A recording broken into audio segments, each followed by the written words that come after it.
buttery V8 that wouldn't tip over a standing nickel. Add direct injection and turbos and you have V12 power without the size, weight, and moving parts. But there's just something about sitting behind or in front of two inline sixes married at the crankshaft. The V12 is the triple-axis tourbillon of an increasingly quartz engine world, and it delights us precisely because of its excessive parts count. Oddly, Aston Martin considers itself a V12 company, even though its most glorious David Brown era depended on inline sixes. Carroll Shelby and Roy Salvadori won Le Mans behind one in 1959, and the straight six served Aston well into the 1970s, when its attention turned to Bulldog V8s. The company didn't get its first V12 until 2001, a 5935cc unit made by splicing together two Ford Duratec V6s in a CAD program. Ferrari is a V12 company, Lamborghini is a V12 company, Jaguar is a V12 company, though it hasn't sold one in years. Aston Martin? Well. But we're willing to forgive this conceit, which issues from Aston CEO Andy Palmer, a recent refugee from the upper ranks of Nissan who has two ideal qualifications for his current position: he is an engineer, and he is British.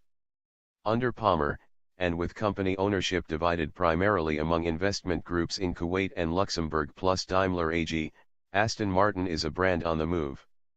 The new DB11 featured here is the first shot in a rapid-fire, for Aston, anyway, 6-year product salvo intended to more than quadruple company output to 14,000 vehicles per year and put Aston on sturdy financial ground.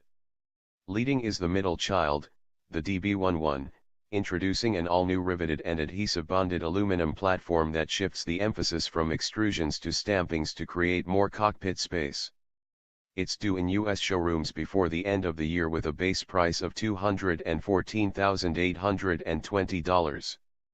Next year the new entry-level Vantage makes its debut with a V8 from Mercedes, a dividend of Daimler's 5% stake in Aston. A redesigned Vanquish appears in 2018 as the top-spec two-door car, the styling of both it and the Vantage intended to build greater separation between the poles of Aston's sports car lineup. Convertible versions of all three will follow. In 2019, the DBX crossover, Aston's biggest gamble ever, will march forth from a new factory adjacent to a former RAF base in Wales. And if that isn't enough, Aston plans to relaunch the Lagonda nameplate by 2020 with a luxury liner aimed at Bentley and Rolls-Royce, market an all-electric 200-plus mile range Rapide to give Tesla Model S customers a way to spend even more money, and produce more limited-run multimillion-dollar specials, such as the recently announced MRB 001, a mid-engine hyperlimpet conceived in